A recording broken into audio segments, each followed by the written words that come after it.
Pada episode sebelumnya, Ayase dan Okarun pergi ke terowongan Nenek Turbo untuk menantangnya adu kecepatan. Akan tetapi, Nenek Turbo dengan licik menjebak Ayase hingga dia tertangkap.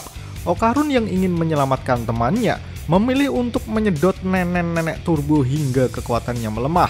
Bagaimana kelanjutan ceritanya? Mari langsung saja kita membahasnya.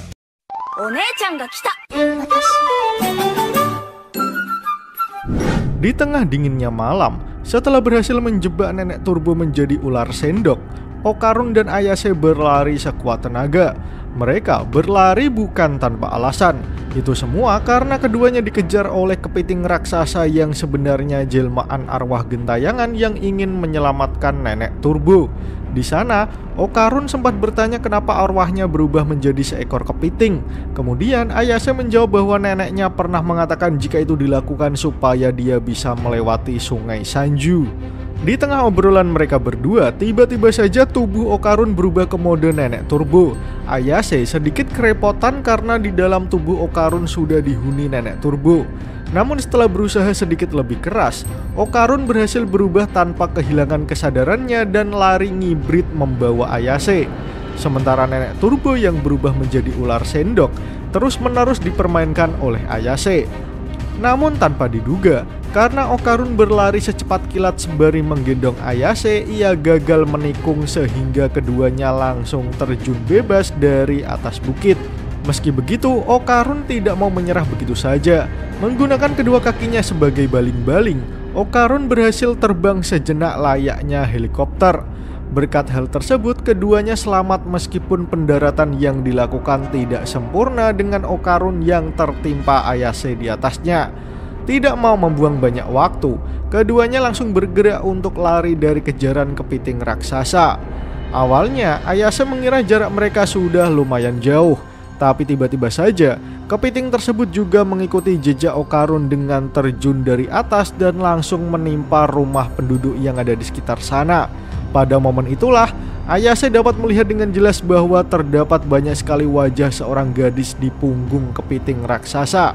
Karena melewati perkotaan yang dipenuhi penduduk sipil, Okarun dan Ayase menjadi pusat perhatian karena berlari sambil menggendong.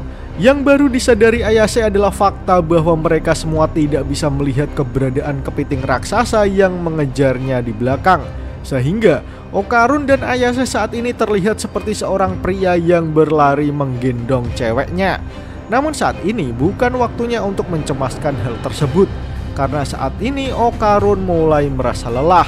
Okarun berpikir ia tak akan bisa mencapai perbatasan kota Sono karena jaraknya terlalu jauh. Jika begini terus, mereka bisa tertangkap oleh kepiting raksasa. Ayase pun menjawab jika ia tidak sudi dimakan oleh kepiting, akan lebih baik jika ia yang memakannya. Saat mengucapkan hal tersebut, Ayase terpikirkan sebuah ide. Lalu ia menyuruh Okarun untuk belok ke sebelah kiri. Terlihat sebuah restoran yang menyajikan masakan seafood sedang melayani tamu dan bertanya apa yang hendak dipesan. Sementara Ayase dan Okarun yang sedang dikejar oleh kepiting raksasa langsung menjawab pelayan tersebut jika mereka memesan makanan untuk 2 orang. Di sana, Ayase menyuruh Okarun untuk naik ke lantai 3 karena menurutnya tempat yang sempit akan membuat si kepiting susah untuk bergerak leluasa. Namun ternyata hal tersebut tidaklah benar, karena kepiting jelmaan tersebut dengan mudah menjebol semua dinding yang ada di restoran tersebut. Bahkan terlihat kepiting tersebut menjebol dinding tempat pemandian air panas di mana isinya bapak-bapak yang sedang berendam bersama. Di sisi lain, Okarun juga langsung berubah ke mode manusianya. Di tempat yang penuh air seperti ini akan membuatnya mudah terpleset dan susah bergerak. Akan tetapi hal yang tak terduga terjadi, di mana di tempat yang penuh air seperti ini adalah habitat alami dari kepiting. Namun meskipun penuh dengan air, saat ini mereka semua sedang berada di onsen, yakni tempat pemandian air panas yang biasanya dipakai untuk berwisata. Sehingga bisa kalian duga bahwa kepiting yang tercelup ke air panas akan berakhir menjadi kepiting rebus. Sehingga otot kepiting akan mengeras dan pergerakan mereka akan melambat. Sebuah taktik konyol yang secara kebetulan berhasil dilakukan Ayase dengan membuat kepiting rebus raksasa. Di sana kepiting tersebut terlihat sudah tidak bergerak. Ayase pun bercanda bahwa mungkin saja kepitingnya sudah matang. Bahkan melihat bentuknya yang berwarna merah mantap membuatnya ingin langsung memakannya. Sementara Okarun menolak ajakan untuk memakannya dan memilih untuk terus pergi dari tempat tersebut. Setelah keluar dari restoran, Okarun berlari menuju perbatasan kota Sonou. Tapi anehnya saat ini suasana kota terlihat sangat aneh di mana tidak ada penduduk sama sekali dan kota terlihat sangat sepi. Namun dari kejauhan, terlihat ada beberapa orang bermunculan satu persatu mengejar Okarun dan Ayase. Bahkan dalam sekejap, penduduk satu kota berkumpul di perempatan untuk mengepung Okarun dan Ayase. Dari yang terlihat di sana, Okarun dan Ayase sadar bahwa ada hal janggal yang terjadi di kota sekarang ini. Apalagi para warga terlihat seperti tidak normal seperti biasanya.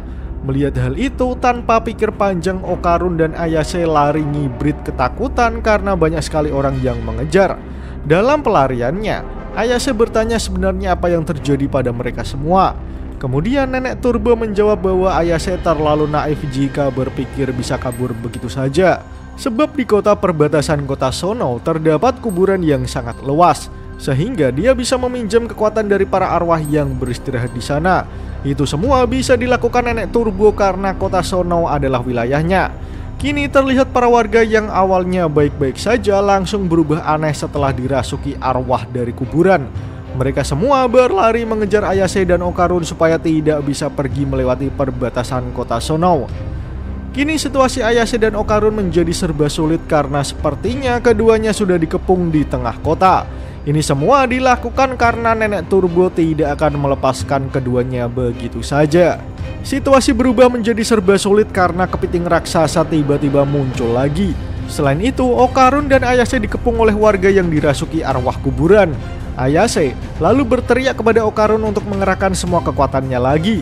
Meski Okarun menjelaskan bahwa itu adalah kartu terakhir supaya bisa pergi ke kota sebelah, tapi Ayase menjelaskan jika Okarun tidak menggunakannya sekarang juga, maka mereka berdua akan mati. Tapi tidak menunggu waktu lama, Okarun berubah lagi ke mode sangarnya. Nenek Turbo berkata bahwa sesudah Okarun menggunakan kekuatannya lagi, maka dia tidak akan bisa bergerak. Namun untuk kali ini, Okarun mengerahkan semua kemampuannya untuk berlari dari kepungan arwah kuburan yang menghalangi jalannya. Okarun berlari sekuat tenaga hingga semuanya terlihat begitu lambat. Tanpa Okarun sadari, dia sudah mencapai batasnya sehingga Okarun dan Ayase langsung terpental setelah Okarun berubah ke mode manusia. Di sana, Okarun berkata bahwa dia sudah tidak kuat lagi. Bahkan nyaris saja dia muntah sama usus-usus yang ada di perutnya saking tidak kuatnya menahan efek perubahan. Kini keduanya terkulai lemas di tengah jalan. Karena mereka berdua terpental, Ayase baru ingat bahwa ia lupa menahan kekuatan Nenek Turbo. Kini Nenek Turbo sudah keluar dari tubuh Okarun. Kemudian tiba-tiba saja Nenek Turbo muncul dan langsung menendang Okarun menggunakan kakinya sampai membuat Okarun terpental beberapa meter. Melihat hal itu, Ayase mencoba menggunakan kekuatan psikisnya untuk menahan kekuatan Nenek Turbo. Tapi sialnya, Nenek Turbo lebih kuat dan dia berhasil menendang Ayase juga hingga membuat gadis tersebut terpental menyusul Okarun. Kini kondisi Ayase dan Okarun sangat terjepit. Sementara Nenek Turbo mengatakan bahwa ia tidak akan melepaskan keduanya. Apalagi mereka tidak memiliki rasa hormat kepada orang yang lebih tua. Terlihat Nenek Turbo berdiri di barisan paling depan. Sementara di belakangnya ada warga yang dirasuki arwah kuburan dan juga kepiting raksasa jelmaan arwah gentayangan. Dengan sisa tenaga yang dimiliki, Ayase mengatakan jika sebenarnya Nenek Turbo sangatlah hebat, sehingga tentu saja Ayase memiliki sedikit respek kepadanya. Namun karena Nenek Turbo orang yang kuno, ia tidak memahami bahasa gaul yang dikatakan Ayase. Hal itu malah membuatnya makin marah. Dan kini ia memilih untuk bergabung bersama kepiting raksasa layaknya Megazord di Power Rangers. Saat ini penampilan kepiting raksasa menjadi sangat berbeda di mana tubuhnya kepiting tapi dia memiliki wajah seorang nenek-nenek tua. Setelah memutuskan untuk bergabung, Nenek Turbo berkata pada Ayase supaya pertarungan lebih seru, ia menyuruh Ayase dan Okarun mencoba lari lagi sebelum ia memakannya. Kini Nenek Turbo menawari Ayase mau 10 atau 20 menit. Namun, Ayase dengan sangat percaya diri berteriak kepada nenek kepiting bahwa ia hanya butuh waktu 1 detik saja. Hal itu cukup membuat Nenek Turbo terkejut, karena ternyata Ayase dari tadi mengulur waktu menunggu ada kereta cepat yang lewat di atas mereka. Dengan menggunakan kekuatan psikisnya, Ayase mencoba meraih salah satu gerbong yang ada di kereta tersebut dan menumpang di atasnya. Dengan cara tersebut, saat ini Ayase berhasil keluar dari situasi sulit yang dihadapinya beberapa menit yang lalu. Melihat mangsanya lari begitu saja, membuat nenek kepiting sangat murka. Dia memaki Ayase dan menyuruhnya kembali. Sementara Ayase yang berhasil di atas gerbong kereta melihat nenek turbo dari belakang. Dulu dia dipanggil nenek ngibrit karena kecepatan larinya mencapai 100 km per jam. Namun kereta cepat yang ditumpangi Ayase memiliki kecepatan 120 km per jam. Itu artinya kecepatan nenek turbo tidak akan bisa mengejar mereka. Karena alasan tersebut membuat Ayase berani memprovokasi nenek turbo dengan mengatakan bahwa kecepatan nenek tersebut sangat lambat dibanding keretanya. Namun sialnya, apa yang dipikirkan Ayase ternyata meleset.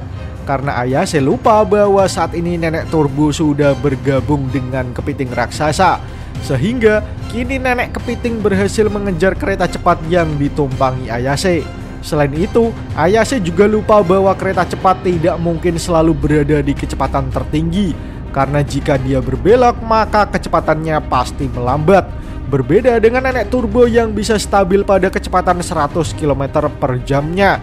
Kini nenek turbo menyombongkan dirinya lagi bahwa ia tidak akan membiarkan Ayase dan Okarun kabur darinya. Namun tanpa diduga, Ayase tidak merasa takut sedikit pun. Dengan tersenyum menyeringai, Ayase berkata, "Tidak akan kubiarkan kabur." Harusnya aku yang berkata seperti itu. Sepertinya nenekku benar. Selama aku bisa menantangmu, kau akan mengikuti kami kemanapun. Dan sekarang lihatlah sekelilingmu. Kau mengikuti kami sampai di sini. Di sana ternyata sudah muncul Seiko Ayase yang bersiap menantang nenek turbo. Itu artinya Ayase dan Okarun berhasil memancing nenek turbo keluar dari kandangnya dan masuk ke kandang nenek Ayase. Di sana, nenek mulus langsung menyambut kedatangan nenek turbo di kota Kamikoshi. Di atas kereta, Ayase menggunakan kekuatan psikisnya untuk melemahkan nenek kepiting. Di sana, Ayase mengakui bahwa nenek turbo memang sangat cepat dan mungkin tidak ada yang bisa mengalahkan kecepatannya. Tapi dalam pertarungan adu taktik kali ini, Ayase lah yang menang. Terlihat nenek kepiting menjerit histeris karena sudah dibodohi oleh seorang gadis kecil seperti Ayase. Lalu sentuhan akhirnya, nenek kepiting hancur seketika setelah melewati batas wilayah kekuasaannya berkat kekuatan nenek Ayase dan kekuatan psikis Ayase yang menyerang nenek kepiting. Strategi pembasmian Ayase berhasil dengan penuh ledakan. Tapi bagaimana nasib Okarun setelah ini? Namun sialnya chapter pun berakhir. Nah, bagaimana menurut kalian teman-teman? Semoga episode ini dapat menghibur kalian semua ya. Akhir kata, terima kasih sudah menonton video ini hingga akhir. Sampai jumpa di episode selanjutnya.